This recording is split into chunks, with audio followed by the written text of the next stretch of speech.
एक बच्चों वाली थ्योरम है, देखते हैं। कहना चाह रहा है कि अगर f belong to Riemann integrable close interval A B and small m comma capital M B the bounds of the function, यानी स्मॉल m इन्फिमम वैल्यू है, कैपिटल M सुप्रीमम वैल्यू है on close interval A B of any given function f, तो proof करना है M B minus A less than और equal to A to B F X D X less than और equal to M B minus A if B greater than A. Okay, ये theorem पीछे भी आ चुकी, लेकिन ये कंडीशन नहीं लगी हुई थी। दूसरी है M B minus A greater than और equal to A to B F X D X greater than और equal to M B minus A जब ए बड़ा। ओके, ध्यान से सुनना, बच्चों वाली बात है।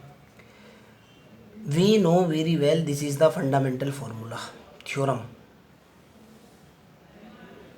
Okay, M B minus A less than और equal to L P F, बोले तो lower bound over the partition F less than और equal to upper bound over the partition F less than और equal to M B minus A. इसको ये max value होती है और ये मिन वैल्यू होती है। आपने अगर शुरू से मेरे रीमान इंटीग्रेशन के लेक्चर देखे हों तो ये बात मैं स्टार्टिंग में प्रूफ करा चुका था। इसको लिखने का तरीका देखो। सबसे पहले तो लिखा मैंने ये, एक बात बताओ मेरे को भाई, अगर a लेस देन और इक्वल टू b है, b लेस देन और इक्वल टू c है, c लेस देन और इक्वल टू d है, तो इसको मैं ऐसे भी तो लिख सकता हूँ a less than c less than d, पहला तरीका। दूसरा तरीका लगा सकता हूँ इसमें b less than c less than d, लगा सकता हूँ ना। बात तो मैथमेटिकली है तो अभी भी वैलिड ना। मैंने इसी कंसेप्ट का यूज़ किया, m b minus A less than और equal to L P F और लेस देन और इक्वल टू, इस कंसेप्ट से अगर ये चार लेस देन और इक्वल टू है, मैंने पहला उठा लिया, उससे छोटा तीसरा उठा लिया, उससे बड़ा और डी उठा लिया, या ये और ये उठा लो। क्लियर? लेस देन और equal to M B minus के, पहला दूसरा और लास्ट वाला उठा लिया। आगे चलते हैं, इसको ऐसे भी लिख सकता हूँ, ये वाला उठा लूँ, ये वाला उठा लूँ और ये वाला उठा लूँ।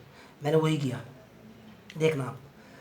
पहले वाला उठा लिया, यूपीएफ का मतलब होता है सुप, बात तो एक ही है। पहले वाला उठा लिया लेस देन और इक्वल टू एलपीएफ सुप, ये वाला उठा लिया। ओके, या और ये वाला उठा लिया, ठीक है ना। अब ध्यान से सुनना, इसको जो लिखा जा सकता है एलपीएफ को लिखा जा सकता है सुप्रीमम ऑफ एलपीएफ भी लिखा जा सकता है रीमान इंटीग्रेशन के अंदर। बहुत आगे की थ्योरम है, अगर आप स्टार्टिंग से मेरे लेक्चर देखते हुए आ रहे हो तो फिर तो प्रॉब्लम नहीं होगी, अदरवाइज इसमें आपको प्रॉब्लम हो सकती है। क्लियर? ठीक है ना। ये मेरा as it is supremum of LPF बराबर होता है इनफीमम ऑफ एलपीएफ बराबर होता है upper Riemann integral is equal to lower Riemann integral. क्यों? क्वेश्चन के अंदर पहले से ही दे रखा है कि एफ रीमान इंटीग्रेबल है। अगर कोई रीमान इंटीग्रेबल फंक्शन होता है तो लोअर रीमान इंटीग्रेशन बराबर होता है अपर रीमान इंटीग्रेशन के। क्लियर? मैंने इसको डायरेक्ट लोअर रीमान इंटीग्रेशन के बराबर लिखा, अपर के चाहूँ तो अपर के भी लिख लूँ। क्यों? क्योंकि एफ बिलोंग टू पहले से ही रीमान इंटीग्रेबल है। M B minus A less than और equal to lower Riemann integration of the function less than और equal to M B minus A. Clear? और ये लोअर रीमान इंटीग्रेशन के बराबर लिख लो, या अपर रीमान इंटीग्रेशन के बराबर लिख लो, या इंटीग्रेशन ऑफ द फंक्शन के बराबर लिख लो। ये fundamental definition of Riemann integration होती है। डायरेक्ट मैंने इसका यूज़ किया, देखते हैं। M B minus A to B F X D X M B minus A, एक रिजल्ट तो क्लियर होएगा। क्लियर? समझ आ चुकी बात। सेकंड की बात करते हैं।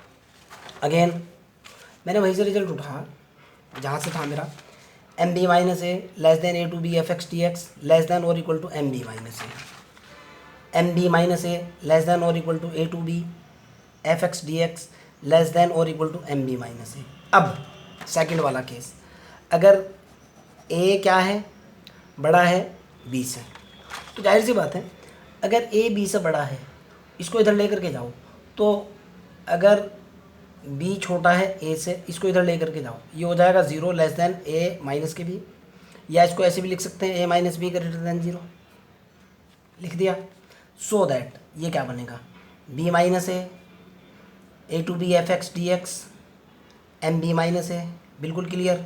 मैंने माइनस से गुणा यहाँ कर दिया, माइनस से गुणा यहाँ कर दिया, माइनस से गुणा यहाँ कर दिया, ये माइनस हुआ, ये माइनस हुआ, ये माइनस हुआ। देखना बेटा, आपको भी पता है कि माइनस का निशान लगते ही इनइक्वालिटी चेंज होती है। दिस इज वेरी इंपॉर्टेंट बात, माइनस का निशान लगते ही इनइक्वालिटी चेंज होती है। क्लियर? देखो अब यहाँ से देखो बेटा, ये एज इट इज, ये एज इट इज, यहाँ मैंने a माइनस बी को पहले ही b माइनस ए कर दिया विद माइनस साइन। इनइक्वालिटी दो बार चेंज होगी यहाँ पे। ओके, एक बार इनइक्वालिटी वैसे चेंज होगी, ऐसे हो जाएगी, फिर माइनस के निशान से फिर वापस होगी। मैंने डायरेक्टली चेंज कर दी। ओके, b माइनस ए कर दिया क्योंकि b minus A greater then 0 है। ओके, और ये चीज़ आपकी समझ आ चुकी। आपको पता है कि माइनस साइन की वजह से कोई चेंज नहीं आता, माइनस का निशान हटता है और इनइक्वालिटी चेंज होती है। ये हुआ m b minus A greater than और equal to a to b f dx greater than और equal to m b minus A. बच्चों वाली थ्योरम थी यार, बिल्कुल ही बच्चों वाली थ्योरम थी, 2 लाइन की थ्योरम थी, कुछ करना ही नहीं था। इसलिए मैंने डायरेक्टली जो है ना ऐसे ही एक्सप्लेन कर दिया यार। अगर दम होता तो तुम्हें भी पता है, मैं दम लगाए बगैर छोड़ता तो हूँ नहीं। चलो बाय।